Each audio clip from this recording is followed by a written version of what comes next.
Hey guys, I'm back with another art lesson using household items that you probably have in your home right now.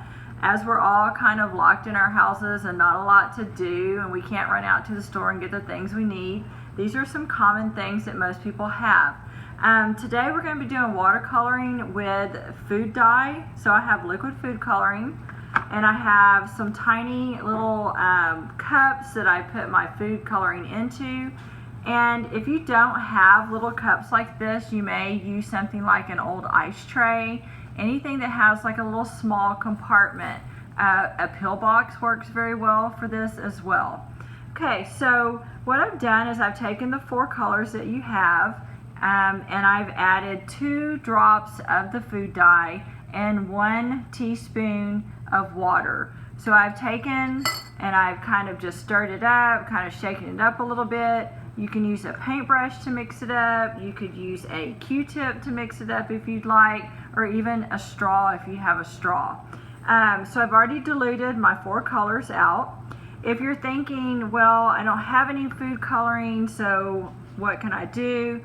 I have already bought egg coloring, the dye kits for Easter eggs for this year, and usually each year I kind of overbuy a little bit, so I keep 1 or 2 boxes handy in the kitchen at all times.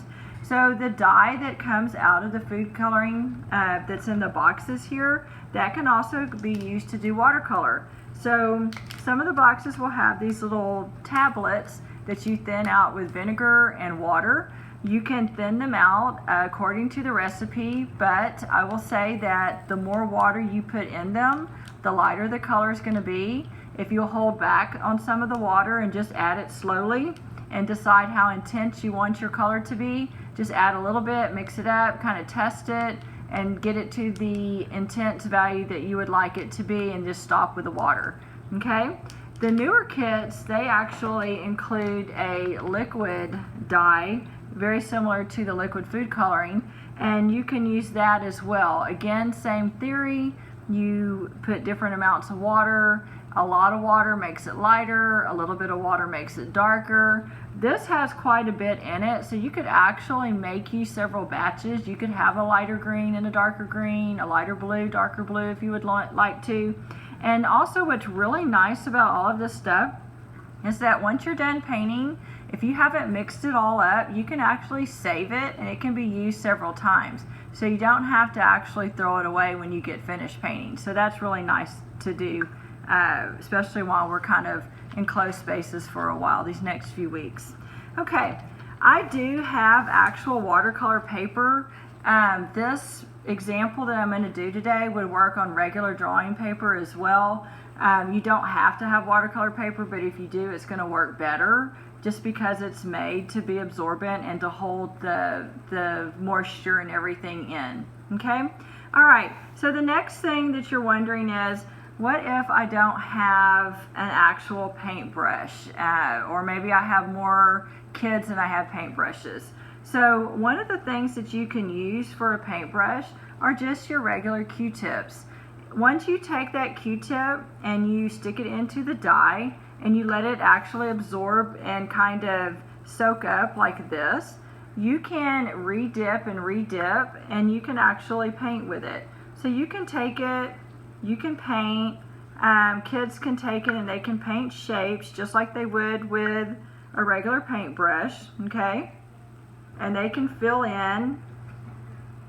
You can let one color dry and then you can layer another color next to it, so it works really good just like a paintbrush. You can also do things like create textures with them. So one of the things that I like to do is I like to take the Q-tips and I will bundle several of them together. Working right now because it's bluebonnet and Indian blanket season, you can take and create those flowers just by taking, I have 6 Q-tips bundled together. I used a little tiny hair rubber band because we happen to have those around the house. If you had like a bread twisty off of one of your loaves of bread, you could use that as well. Okay, so I'll just take my Q-tips and I'll bundle them together like this and just either use your rubber band or use your bread tie and go ahead and secure those together. Okay, You want to make sure the ends are kind of even, so push them down and kind of make sure that they're kind of in line with each other, okay? And then you stick those into your die. So if I were going to make blue bonnets, I would tell my kiddo to just stick that in there, let it kind of absorb up, let it soak up, okay? Have a little test napkin so that you can make sure you don't have too much in there. You want it to be kind of like little dots that it's making. So I think mine's pretty good. So I'm going to come over to my paper and I'm going to start creating a flower. So you can do, you can just dot it, you can get where it gets bigger at the end, like a blue bonnet. I'll turn this in just 1 second so that you can see it. But basically, you're creating little petals with the Q-tip. So you're gonna have something that looks similar to this, okay? All right, you then can take another Q-tip, just a single Q-tip. You can dip it into your green, and you can have the kids just paint the stem. So get it where it's soaked up. They can come, they can just paint all the little leaves. Really fun, really free, no stress art project. Okay? Another thing that you can do with this that's very easy is if you have just regular straws at home, you can take your straws and you can cut them in half, okay? You want to make sure that each kid has their own straw because they're going to actually be blowing the paint around on the paper with this. So you want to make sure that they're not sharing. And cut it short because the longer straws you have to blow pretty hard in. The shorter straws you don't have to blow so hard and the paint will move around a little bit better for you. So with the blowing paint, what I like to do is I will take my color, do a little droplet, just drop a little drop on there. If you have an old medicine syringe, you could use that as well. And then you just take it and you blow. And when you're blowing, you're going to wiggle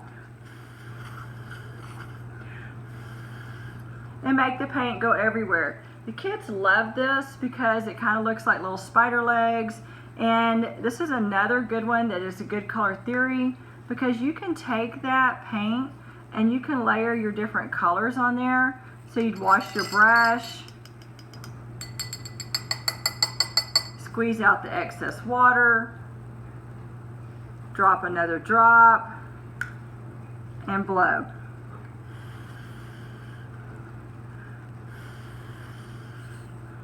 Okay, one of the cool things that you can make out of this is you can make some really cool betta fish. So this one you could paint with a brush or you could paint with the actual Q-tip. So I could take a little paint, I can make my little fish body.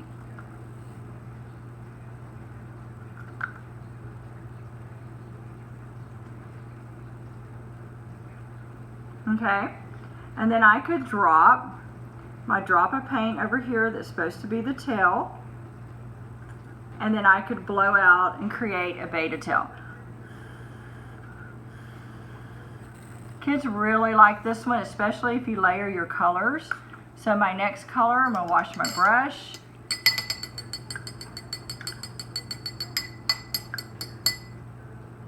My next color, I might want to put some yellow.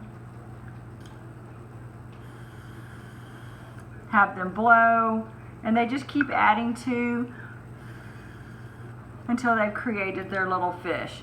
Now, when you get done with this and you let it dry, they can take pens or they can take Sharpie markers and they can go through and they can define their fish and add eyes and different elements that they would like to add to their fish.